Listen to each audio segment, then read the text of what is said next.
Welcome back to the Health Longevity Secrets Show with your host, Dr. Robert Lufkin. His soon-to-be-released book titled Lies I Taught in Medical School has been an Amazon bestseller for 14 weeks in a row and the #2 best-selling book on longevity after Peter Attia's great book on the subject. If you're enjoying this program, please like, subscribe, or leave a review.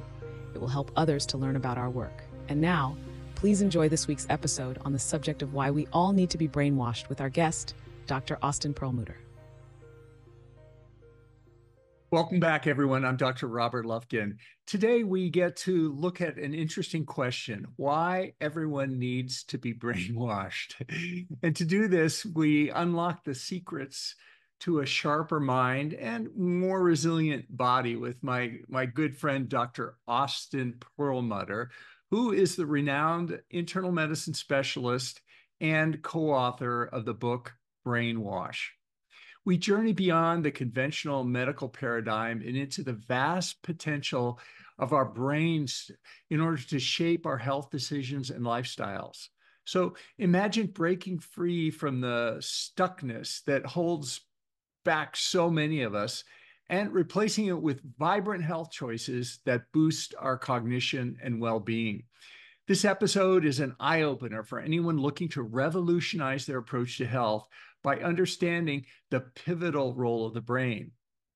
Chronic inflammation isn't just a buzzword, it's a critical factor that Austin Perlmutter unravels. He shows its intricate impact on our mental clarity and mood, delving into the intricate dance between our diet, stress levels, and the gut immune brain axis. This episode offers tangible strategies to combat the stealthy assailant of neuroinflammation. Through our discussion, learn how to reclaim your brain's health, one mindful choice at a time, and to also set the stage for a life less susceptible to the grips of diseases like Alzheimer's and depression. As we round out our discussion, we highlight the underestimated power of sleep quality and social connections, along with the fascinating workings of the brain's immune system, from establishing restorative night rituals to understanding the influence of microglial cells on our brain's health. This episode equips you with the knowledge to nurture your most precious asset. It's not just about living longer, but about enriching those lives with clarity and joy. Join us to find out how simple daily health practices can have profound effects on your brain's longevity and your overall quality of life. This episode is brought to you by L Nutra, maker of the Prolong fasting mimicking diet. If you'd like to try it, use the link in the show notes for 20% off. And now, please enjoy this week's episode. And in this episode, I'm very pleased to have Austin Perlmutter. He's a board-certified in internal medicine, and he's an internationally recognized expert in environmental influences on mental and brain health. He's also the co-author of a New York Times best-selling book, Brainwashed. Welcome to our program, Austin. It's so nice to have you here. I'm thrilled to be here. Thank you. Thank you. Let's get the conversation started by telling us a little bit about your background and what got you into this field. Sure. Well, there are so many things, right? I guess the important background is that my grandfather was a neurosurgeon and my dad is a neurologist. So there's always been kind of a slant towards paying attention to the biology of the brain and where things go wrong. I needed to have my own journey to get me to the point where I felt like this was important for me and something that I wanted to learn more about. And that journey was, in essence, going into internal medicine. So internal medicine, as most people may be familiar, is more general medicine, and then you can subspecialize. Many internal medicine doctors work in the hospital, admitting people and caring for them there. Many of them are in primary care, looking after a wide variety of ailments. And again, some subspecialized: cardiology, pulmonology, gastroenterology.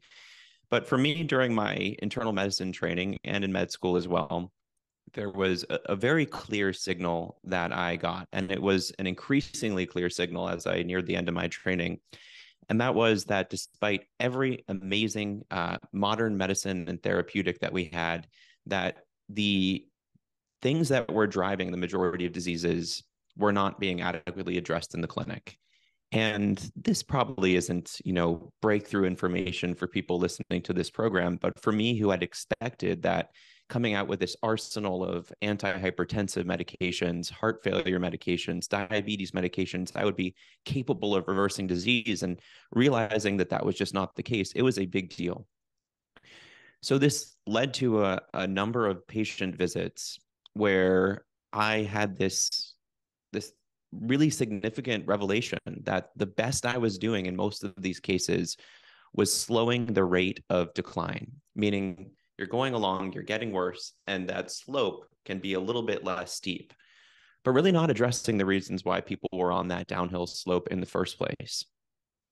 And what became really clear to me is that at the core of the majority of our modern day top killers and contributors to disability is how our brains work.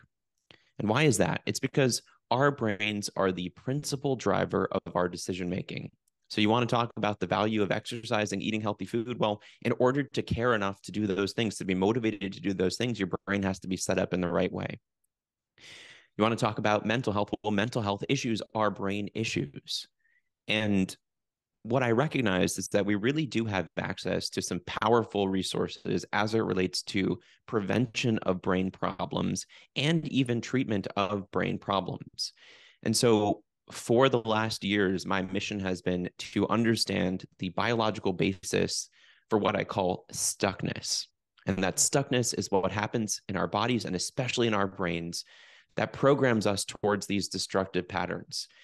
And helping to understand how lifestyle modification, everything from decision neuroscience, understanding how we make choices and how we can improve that, to the foods that we eat and how they're incorporated into our brain cell membranes and change our brain structure and function, can be leveraged to improve people's quality of life and decision making and cognition through the brain.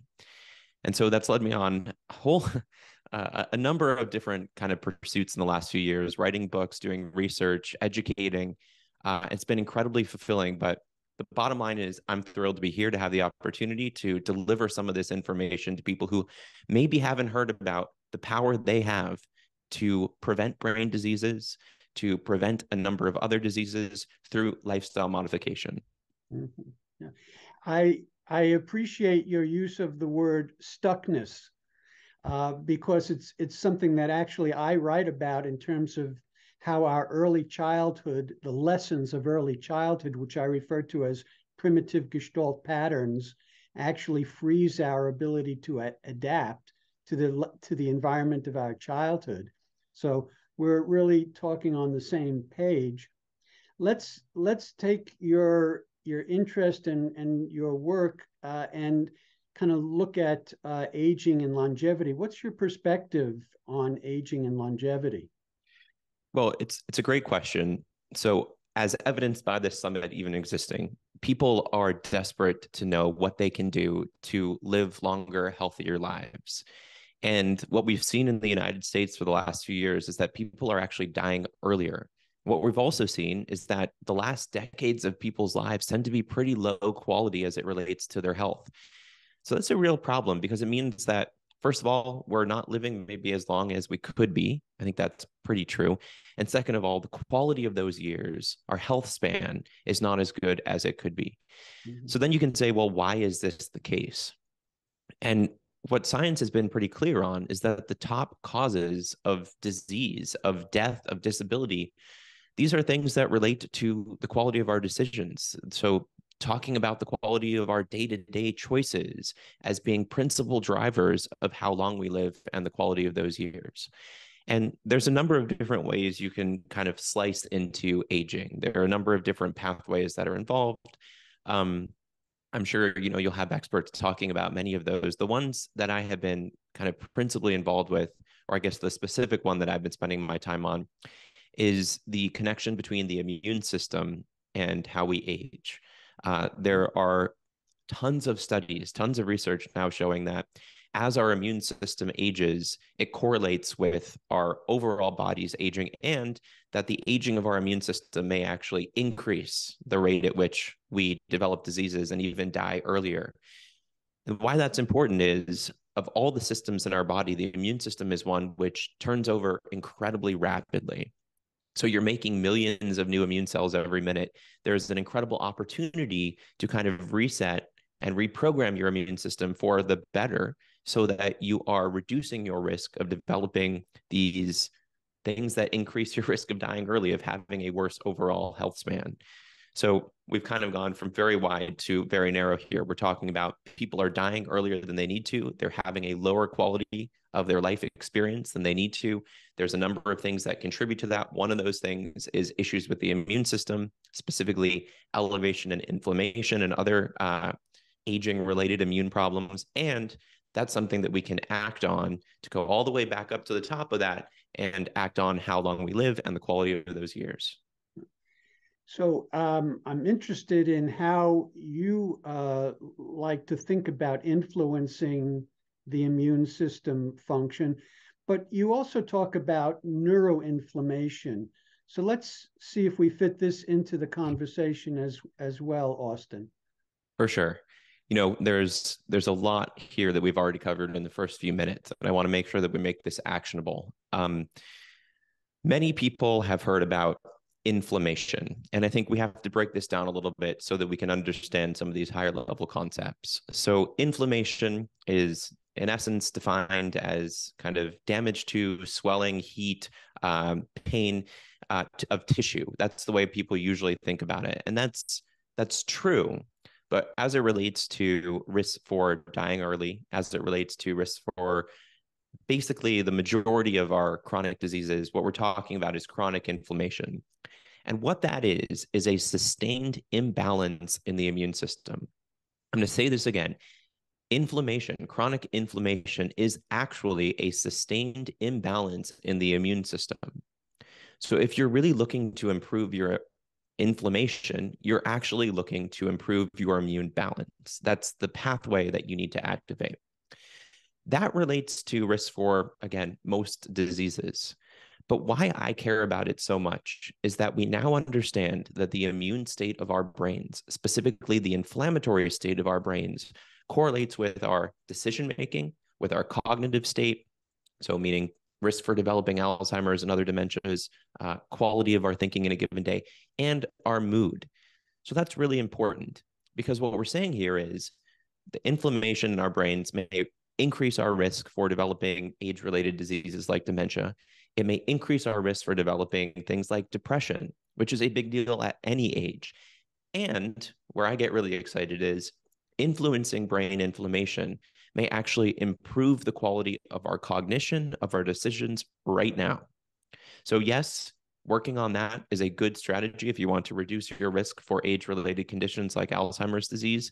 But also working on your brain inflammation or neuroinflammation may be a good strategy to improve your decisions so that you're doing better at work, so you're more available in your relationships, so you're more motivated to make lifestyle changes. So this is really a key kind of facet of what we can do as far as understanding how we develop problems and understanding how we can act on them. Yeah.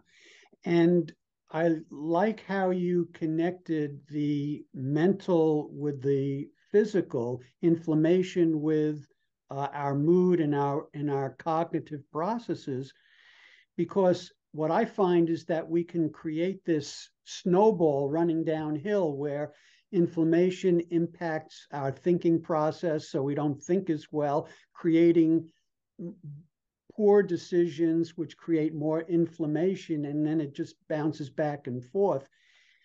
Can you address how we interrupt that pattern and reverse it, in which we're getting it snowballing down in the right direction? Yeah, and you're absolutely right. This is one of the more concerning aspects of this, where you're in essence creating a feed forward cycle, that snowball rolling downhill, where Your bad decisions lead to more inflammation. Inflammation leads to worse decisions. And before you know it, all the aspects of what should be healthy behavior are moving towards destructive behaviors that promote inflammation.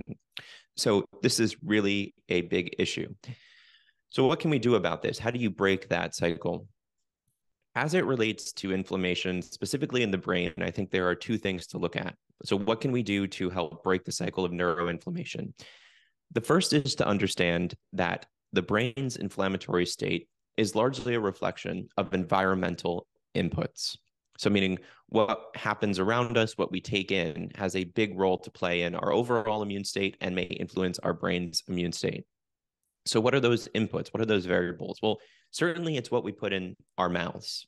So the food that we eat, we know plays a large role in our overall health and appears to significantly influence our immune system. And we'll go into this in a bit more detail in a moment, but just to make this connection, why would the food you eat influence your brain? Well, the majority of your immune system is located in your gut. We're talking 70+% of your immune cells in your gut. So those immune systems or those immune cells in your gut are going to influence your whole body and your whole body's immune system. So you get inflammation in the gut. That's not necessarily going to stay localized. Food that you take in influences the immune cells in your gut. Those immune cells and signals influence your entire body, including your brain, but also the vagus nerve, which runs throughout kind of the body, but especially from the brain to the gut and backwards again, is picking up data from your food and converting that data into signals that may influence your brain's immune state. So just let's put that aside for a moment, but food is a significant way in which we influence our overall immune state and may influence our brain's immune state. So making the right choices there. But the other bucket that I think is largely missed as it relates to what we can do in a given day to reduce our risk for brain inflammation is to pay attention to what comes in through our eyes and through our ears. What do I mean by that? One of the strongest connections between inflammation and our environment relates to stress. High levels of sustained stress correlate with higher levels of inflammation. And it's thought that this is also the case as it relates to neuroinflammation, inflammation in the brain. Stress can come from a variety of sources, but when we're talking about a psychological stress, it's more of how we interpret our environment than it is something objective in our environment for many of us. Not across the board. There are certain people who, can't necessarily escape from psychological stress. But for many of us, we get to make decisions as to how much of that to take in. So now layer into this story the fact that the average American adult is spending upwards of 11 hours a day in front of their screens. That is a direct conduit between the media coming through your screens and the state of your brain stress. And that stress is a direct conduit into your brain's inflammatory state. So what is the quality of that media that we're taking in? Well, it differs depending on what we consume. But I will just say, even though I do think it's important to remain informed, that excess exposure to news is probably one of the biggest contributors to chronic stress. Actually, it turns out it is. When you poll American adults, that's seen as a big contributor. So to kind of expand back into the big picture here, the point being, if we want to positively influence our brain's immune state, if we want to do things that may help lower inflammation in our brains, we have to pay attention to what we're taking in. And that means paying attention to what we consume through our mouth and what we consume through our eyes and ears, and really dialing in the quality of those inputs across the board. Yeah. Yes, that is such an important point that you're making here. And when you talk about environmental influences, and you're talking about media, but I would say that social influences in general play an important role in this process, wouldn't you? Well, I think it's undeniable, and some of the best research on kind of quality of life, which comes from the Harvard study of adult development, would indicate that our social connections are the strongest predictor of long-term happiness, meaning when we have them, we're happy. When we don't, we are less happy. And it's not a one-to-one, right? There are some people who don't need as much interaction with other people, but for the average person, that's really important. And you can kind of get into some of the mechanisms there. So at a very basic level, having people that you can confide in seems to correlate with lower risk for depression. But we also know mechanistically that having people who are close to us that we care about may be an anti-stress intervention. That oxytocin, which is a molecule that tends to be produced in certain kind of interpersonal interactions, may have an anti-inflammatory effect and may have other effects on our brain function, which are linked to better mood, to better long-term outcomes. So social connection it's a double-edged sword. I think we have to be clear there. But it is a major variable. And I think just generally speaking, forget about the research for a moment and think about the people in your life who seem fulfilled, who seem to wake up with vigor. It's rare for me to see those people who are not closely linked into a social web. Whether you're looking at Robin Dunbar's number, 150 people, or Facebook followers of 6,000 people, I don't think that's the important thing. I think what I've seen is people who have close relationships with other people that they feel they can trust, that they can learn from, that they can enjoy life with. That seems to be so important in protecting our overall health and protecting our brain health. Yeah, I agree. I think that is so important. I like to ask people to ask themselves, are the people they're in contact with, are they caring, supportive people, or people who could be critical and judgmental? Because if you're with people who are critical and judgmental, that can create stress as opposed to creating a calmness in you.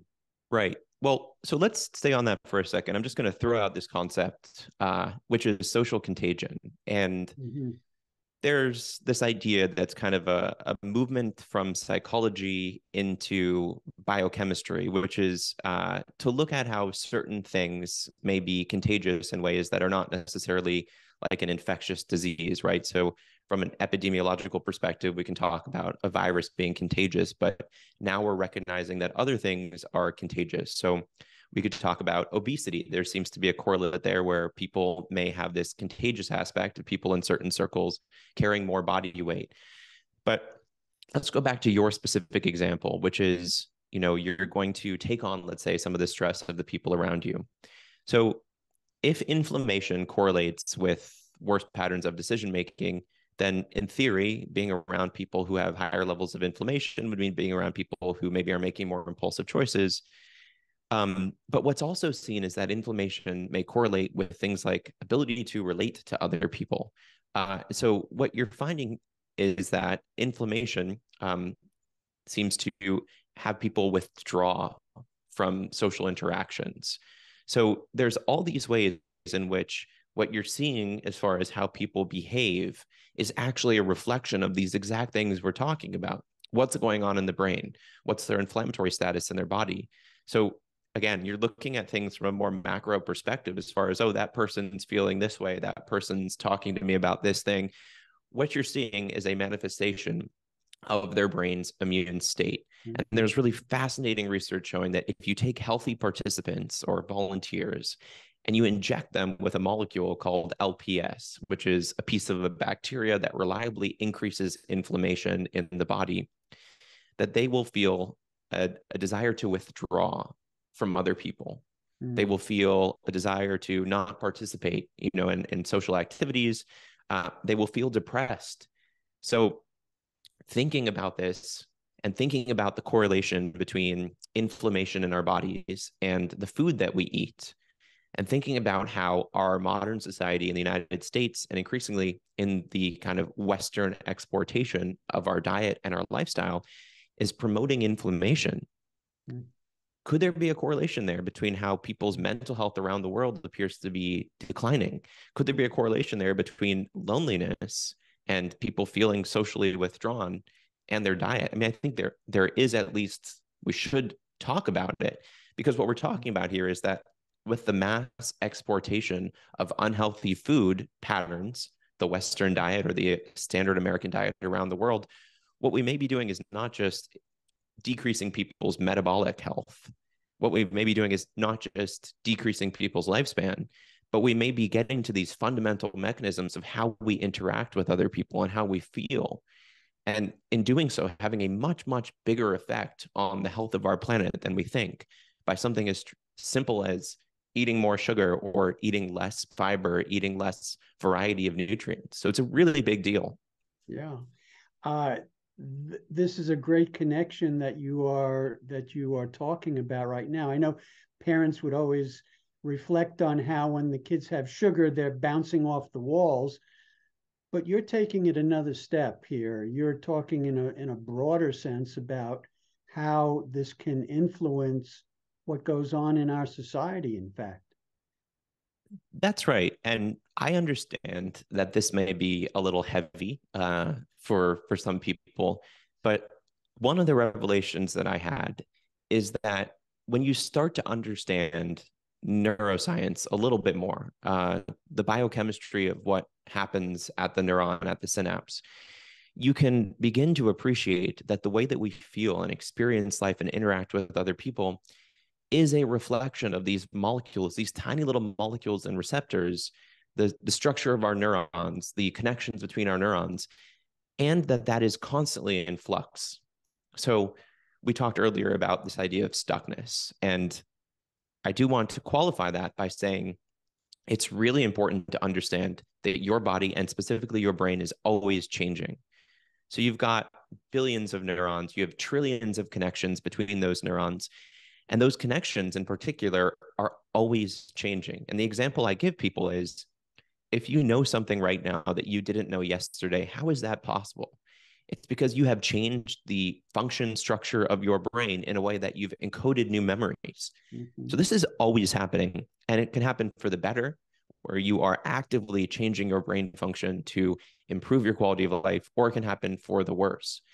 And I think that's really key. So certainly we can get stuck in self-perpetuating patterns where we make unhealthy choices that strengthens the connections in those neurons, makes it more likely that we make an unhealthy choice the next day. That happens a lot. And that's actually what we see a lot as far as people saying, I don't understand every day I eat the same junk foods, or I want to exercise, but I just can't get off the couch and go to the gym. We've solidified these patterns in our brains that make it really hard to pull ourselves out. That happens through this same mechanism of changing out of those neurons and the way that they connect with each other. But that's still an open door to go the opposite direction. And so a lot of my education has been in helping people to understand simple tools they can use to rewire their brains. And it gets to a lot of the things that we've already discussed. So on that note, Austin, can you give our audience some strategies so that those changes that happen in us moment to moment, day to day, can be directed in the healthy direction? I would love to do that. And let me start with what I believe is the lowest hanging fruit, and then we'll talk about some other ones. So what I think people should understand is that the quickest way for most people to make these changes to their brains that are going to enable them to make more and better changes is going to be paying attention to your sleep. Why do I say this? I cannot tell you how many times I educated patients on the value of eating healthy food or the value of exercise, both of which we know strongly correlate with improvements in overall and brain health. Moving your body, fundamental. Eating real food as opposed to processed food, fundamental. But not always fun, not always enjoyable. There's a reason why junk food is so popular, and it's not because it tastes really bad. It's because it tastes really good. It activates our reward centers. It makes us enjoy that meal, even if it isn't good for us. You know, take pick your poison, a granola bar made of pure kale and hemp seeds, and then compare that to a Krispy Kreme donut. One of those things is going to be palatable to most people, and the other one is going to be palatable to a very small percentage of people. So the point I'm making here is, if you're looking at ways to improve your overall health, it's not just about finding things that work in the science. It's about things that work for you. And that's why we have to look at things that both work as far as their mechanisms and the research and are enjoyable. People do things they enjoy. They don't do things, especially in a sustainable fashion, that they don't enjoy. So sleep. This all gets me to sleep. When people get a good night of sleep, they are significantly more likely to choose healthier and less calories the next day. That's it, right? That's enough. If you're looking at a way to eat healthier, pay attention to your sleep. That takes us outside of this scenario that most people find themselves in, which is, I learned all this good stuff about what to eat for a healthy body, for a healthy brain, to live longer. And then I get to the restaurant. It's just so hard, not to eat the rolls, not to have the soda, not to have the dessert. I know what I need to do, but I can't do it. And that's the scenario most people find themselves in. It's not a lack of information, it's a lack of follow through. So what you need to do is not wait until the moment of choice to make a healthier choice. You need to program your brain from a probability perspective to make it more likely that tomorrow you make a healthier choice. Sleep does that. People who get more sleep tend to make better choices around food the next day. Similarly, people who get more sleep have been shown to have a decreased activation of a part of the brain called the amygdala involved in fear processing. Why is that important? If you want to move through life in a way that allows you to make healthy choices, to feel good, to be reflective, it requires you to engage a part of your brain called the prefrontal cortex. And it requires you to have good connection between that prefrontal cortex and the amygdala, the fear, and also just emotional response and decision-making hub that speaks to the prefrontal cortex. People who don't get enough sleep seem to have a decrease in that communication and an increase in activation of the amygdala. So mechanistically, what we see is, there's changes in how the brain functions based on missing out on enough sleep. And from a more pragmatic perspective, there are changes in how people act and feel the next day when they don't get that good night of sleep. So I highly recommend for people, if you're going to do one thing today, it's improve the quality of your sleep. And I can give a whole bunch of suggestions on how to do that if you'd like, but I would start there. And then the other things I wanted to address are neuroplasticity and habits, but we don't have to go there yet. Yeah. So let's take a moment. By the way, one of the things as you just recommended, one of the things I like to suggest to people that I'm working with is doing planning about what you're going to do tomorrow or the next day, because when you try and make a decision in the moment, you're more likely to make an emotionally based decision. Whereas if you plan and then program, you're more likely to make a more rational cognitive choice. But sleep is very important with regard to this. So why don't you give our viewers, our listeners, a few suggestions to improve their sleep, because that's one of the symptoms that pops up the most in my work, and I'm sure in your work as well. So there's, I think, a starting point here, which is some people will know that they don't sleep well. If you're burning the candle at both ends and you're getting 3 hours of sleep at night, you're probably not out there saying, it was great, I feel rested. But about a third of American adults consistently get less than 6 hours of sleep, which is really not enough. There is still this question of, how do I know if I'm getting good sleep? And I think there's several ways to slice this. So on one end of the spectrum is a wearable, your Whoop, your Aura. Not everybody has access to that. Not everybody, I think, needs access to that. On the other end of the spectrum is the subjective feeling. So do you wake up feeling rested? Are you drowsy during the day? Are you needing to take naps? Then there's also some additional data you could get. If you have a partner, they could tell you if you snore. Do you stop breathing in the night? These are signs that you may not be getting quality sleep, even if you feel okay. But I'd really look at those first ones, which is, do I feel rested? Do I feel sleepy during the day? Are my energy levels relatively stable? Am I needing to take naps? These are indicators that you may not be getting good quality sleep. And even though there's a pretty big range of what people will say a person needs, generally speaking, we're talking between 7 to 9 hours, or maybe 7 to 8 if you want a slightly tighter window of quality sleep each night. And I say quality there because some people get in bed and they toss and turn and they're awake half the night, and they might have spent 9 hours in bed, but they wake up the next day with only a couple hours of good sleep. So that would be, I would say, a starting point, is to ask yourself subjectively, how have you done? Unless you have access to something like a wearable, which, again, I'm not recommending people rush out and buy. So if you're concerned that you're not getting quality sleep, and to be honest, I would say all of us should be concerned about that because of the significance of brain function and sleep, meaning people who don't get quality sleep seem to be at an increased risk of developing depression and Alzheimer's and overall worse cognition, worse overall health, cardiovascular disease, cancer. You want to pay attention to your sleep. So now you've established you care about it, either because you know that there's something telling you didn't get good quality sleep, or because I convinced you need to care independent of that. What can you do to improve that quality of your sleep? So there are some simple steps that I think most, if not everyone, should be able to take. And there are some that I think a certain subset of people would really benefit from. Let's start with the basics. When you're thinking about sleep, you really want to make sure, just like you've already said, that you're not trying to make it happen on the spot.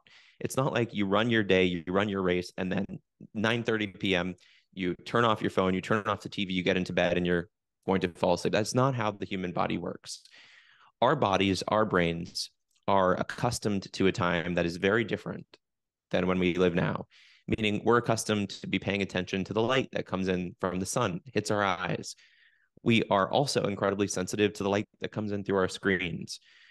We're accustomed to a version of ourselves that isn't, drinking 4 cups of coffee each day. That's not the environment that our ancestors grew up in. They weren't, tens of thousands of years ago, they weren't waking up and having their triple shot espresso before they started their day of hunter-gathering. That's just not how it worked. So we're kind of adding in these additional elements that are throwing some things off. So I always tell people, you really need to start your sleep routine midday. And that means paying attention to what chemicals you're putting into your body that are going to throw off your sleep. Most people don't know that caffeine has a half-life of 6 hours. So that means if you have a cup of coffee at 12 o'clock in the afternoon, there's still half of that caffeine hanging around in your system at 6 p.m. And there's still a quarter of it hanging around your system at midnight.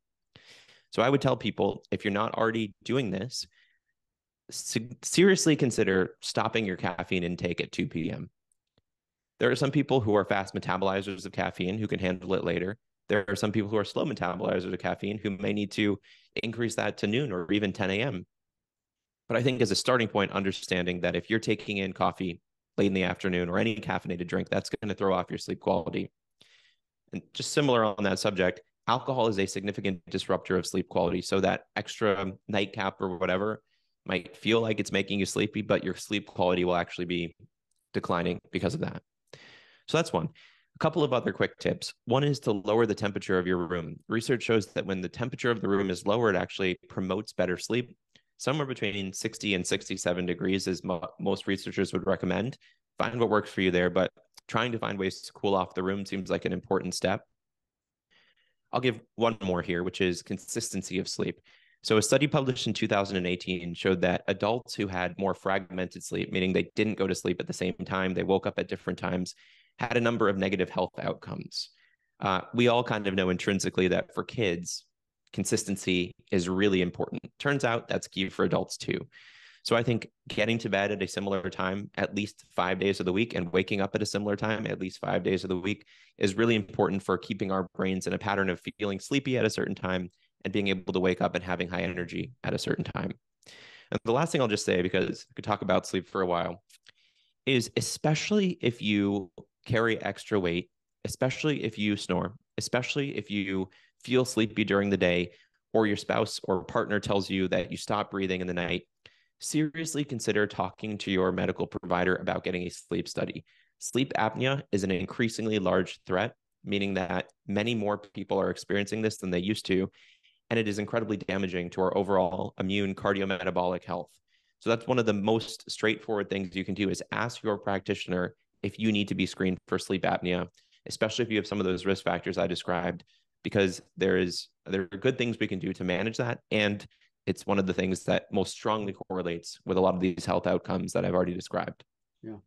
And we are spending a significant amount of time on it, but that's because of its significance in our lives. So it's really appropriate.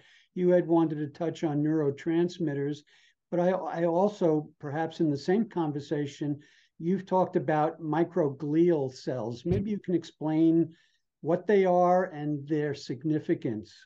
Totally.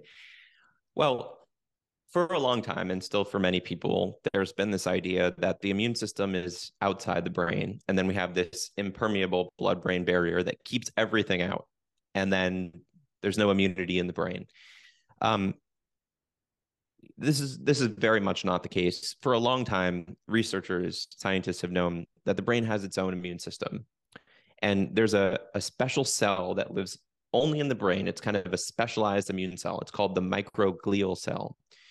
This is an immune cell that patrols the brain looking for threats. So if you get a bacteria in the brain, this is the cell that says, found you, going to take you out.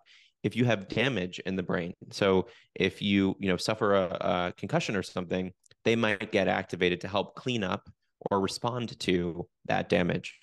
Why is this so important? So microglial cells may be kind of the portal by which inflammation in the body gets converted into inflammation in the brain. This is really important because it means that these microglial cells are actually critical as far as brokering that connection between your overall state and your brain state. And what's fundamental to understand about microglial cells is that they have these different, what we call phenotypes, but really different states of function. At a very simplified level, a microglial cell can have, let's say, 3 states of function. One is a resting state. It's not really resting. It's not really a fair thing to say, but these are microglial cells that are spending their time patrolling and looking for data, for threats. And the way they do this is actually fascinating. They have all these networks of interconnecting microglial cells where they, in essence, span the entirety of your brain and are constantly reaching out, looking to see, is there a signal that something is going wrong? When these microglial cells detect that signal, and that signal might be inflammation or basically a piece of a damaged cell, they respond by changing the way they look and changing the way they function. They kind of evolve into the next stage in their function. And that can turn them into a pro-inflammatory type, where they're actually increasing levels of inflammation, which sometimes is necessary, or more of an anti-inflammation cleanup version of themselves. So research across the board as it relates to neurodegenerative conditions, so thinking of Alzheimer's, Parkinson's, Lewy body, a whole lot of different brain states, as well as research in depression and other mental health states, have shown that microglial cell activation may be a significant contributor to perpetuation of those states. So I call them kind of signal amplifiers, in that if you have inflammation in your body and the microglial cell gets a taste of that, it says, okay, we're doing the inflammation game, and it might actually increase the inflammation and sustain that inflammation in the brain, even if you never had an immune cell from your bloodstream getting into the brain. And that's been really a fundamental misunderstanding, I think, which is that you need to have immune cells from your bloodstream break through the blood-brain barrier to cause inflammation. It may be the case that these microglial cells can do it on their own. So the long story short here is that your brain has an immune system, that your brain's immune cells are called microglia, and there are things that we may be able to do to help keep those microglial cells on our team, so they're not running rampant, causing damage, and contributing to things like cognitive decline and mood issues. Do they also cause damage to the cells? It's a good question. Yeah. So microglial cells, when left unchecked in this more pro-inflammatory state, are thought to contribute to damage to neurons and to other cells. Mm-hmm. I do think it's important to understand that the inflammatory state of anything is actually, it's a defense mechanism. It's very helpful and necessary, right? So if you had a bacterium that gets into your brain, you want that microglial cell to go in, create inflammation, bring in the cavalry, and destroy that bacteria so you don't get an infection in your brain. That's really important. But it's thought that over time, that we can get to a place where we just have a chronic level of inflammation in our brains, much like what we might see in our bodies, and that this is correlated with risk for disease. So here you get to a point where either because of diet, or because you're not giving your body other things it needs, or because maybe you have an ApoE4 genetic type, that there's an increased risk for these microglial cells to be activated. And that's really the concern. Yeah. So we're in all of these conversations talking about really what happens over months and years, more than we're talking about what happens in the context of a short-term issue. Yeah.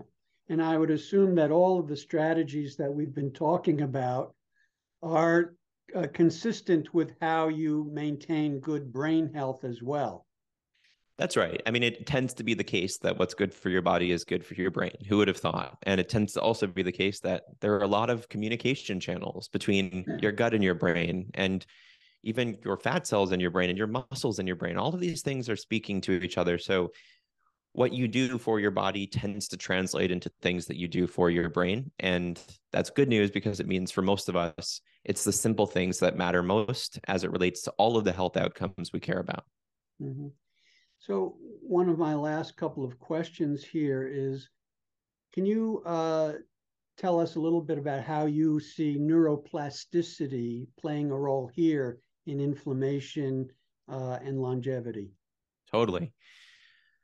I think that, so neuroplasticity is the technical term for something we've already described, which is that your brain is always changing moment to moment, day to day, and that can be in a good direction or a bad direction.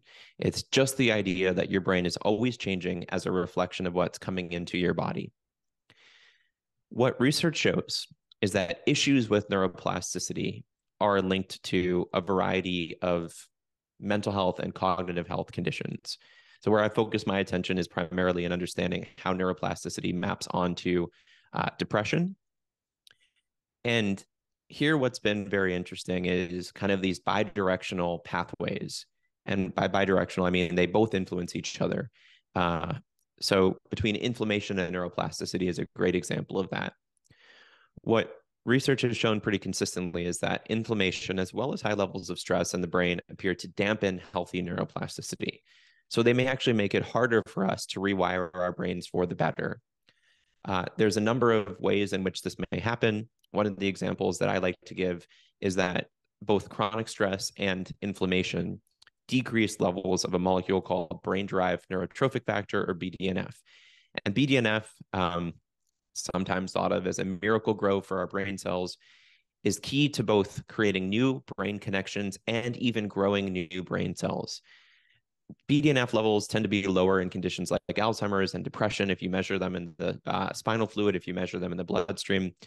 And it's actually thought that some of our drugs that we use for various conditions may work in part by increasing BDNF and increasing neuroplasticity. Mm-hmm. So I'll go over this again. Inflammation may damage healthy neuroplasticity by lowering levels of BDNF. Interventions for conditions like depression are thought to work in part by increasing neuroplasticity through increase in BDNF. And I'll just throw out for interest here, SSRIs have been shown to increase BDNF levels, as have things like psychedelics. So this may be one of the ways in which we're understanding these molecules that seem very different, surface level as far as what they're doing, may all kind of contribute to some of the benefits to brain structure, function, and mood. Yeah, you jumped the gun there with me because that was going to be my next question. What you thought in terms of psychedelics, whether they enhance neuroplasticity.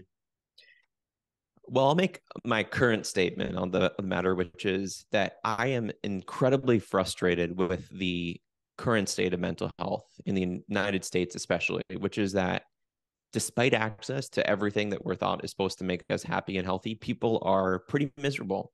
And the pandemic has certainly contributed to this, but we are seeing record levels of depression. And that's especially the case in, unfortunately, our youngest demographics. So children and adolescents, that's where prevalence rates of depression seem to especially have been increasing. We also see similar rates with anxiety and general stress. So with that said, I asked myself, well, what is the standard of care as far as how to manage this? And like it is the case with most medical conditions, our structure of our society and healthcare system is really only set up to manage mental health issues when they become so bad that they can be diagnosed and treated with conventional therapeutics and or psychotherapy. So in this context, I am incredibly bullish on learning about new modalities that may help us to improve mental health. And psychedelics fall squarely in that category. Right. My bias is that we have over-concerned ourselves with the downside potential of psychedelics and missed out on some of the upside potential for a range of factors. And we're starting to move back in the other direction and maybe have flipped in some ways where some people are saying that they are the cure for everything. Mm-hmm. But the question would be, how do psychedelics work? That's the question that I'm really fascinated by, because it's one thing to just say, well, you take it, everything gets better. I think it's necessary for us to understand more of what happens when a person uses psychedelics to gain larger acceptance in the scientific community that these aren't just molecules that lead to a trip, a hallucination, and that's the primary mechanism. Just like we were talking about before, if you see somebody and they're feeling low and they're acting in a certain way, what you're really seeing is their underlying neurochemistry and neurobiology manifesting in their thoughts and their actions. Yeah. And similarly, when you think about psychedelics, yes, if you were to take a couple of grams of psilocybin, you would have a very intense psychedelic experience. That is a reflection of what's happening in your brain at the level of the synapse.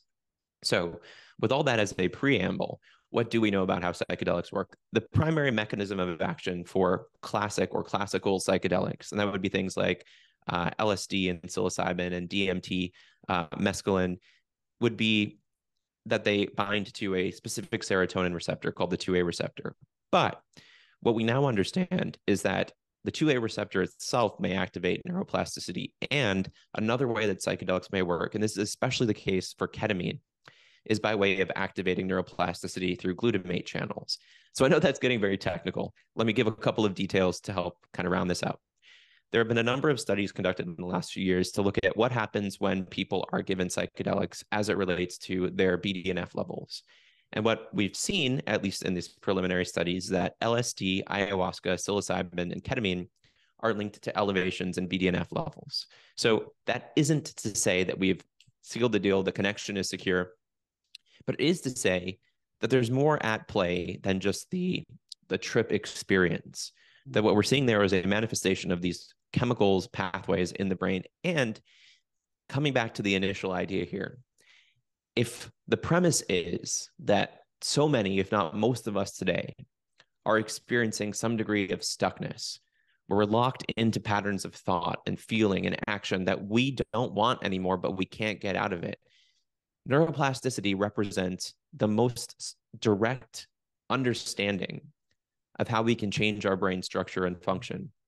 Yeah. And if we find safe and effective pathways to alter that neuroplasticity for our benefit, that may be absolutely vital to targeting things like depression, anxiety, and even helping us to prevent conditions like Alzheimer's disease. That's a great explanation for our audience, Austin. Thank you very much. And we've touched on a lot of topics during this hour, and in particular, the body and mind connection. So I appreciate all of what you've added to this conversation. In closing, can you tell the audience how they can reach you, if you have any particular projects you want them to know about as we close the program? I have more projects than I need right now, so I won't go through all those. But if people would like to learn more, the best kind of access to all these ideas, most of them kind of typed out in longer form blogs, is my website, which is austinperlmutter.com. And I send out a weekly newsletter where I spend a lot of time trying to convey these brain ideas. But I would just come back to, as people are making the investment in longevity, in living longer, living better lives, the brain is that pathway forward. And why do I say that? It's because you could rejuvenate all your cells. You could, remove every single wrinkle. You could have perfectly functional knees. You could have basically the body of a 20-year-old when you're 130. It doesn't matter if your brain isn't there. That's you, right? That's the ability to enjoy it. So I would just say, as it relates to these larger conversations, don't forget to put this investment in your brain health, because that is going to be the ability to enjoy a longer life. Without your brain alongside for the ride, it doesn't matter. Again, thank you so much, Austin. It's been a pleasure talking with you in this hour. I know we can go on forever. These are fascinating subjects, but thank you so much. Absolutely. It's my honor. If you are enjoying this program, please hit that subscribe button, or even better, leave a review. Your support makes it possible for us to create the quality programming that we're continually striving for. Can I start? Is it recording? It's already recording. Oh, sorry.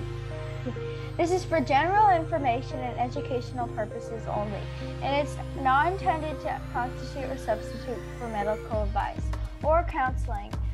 The practice of medicine or the provision of healthcare, diagnosis or treatment, or the creation of a physician-patient or clinical relationship. The use of this information is at their own user's risk. If you find this to be on the value, please hit that like button to subscribe to support the work that we do on this channel.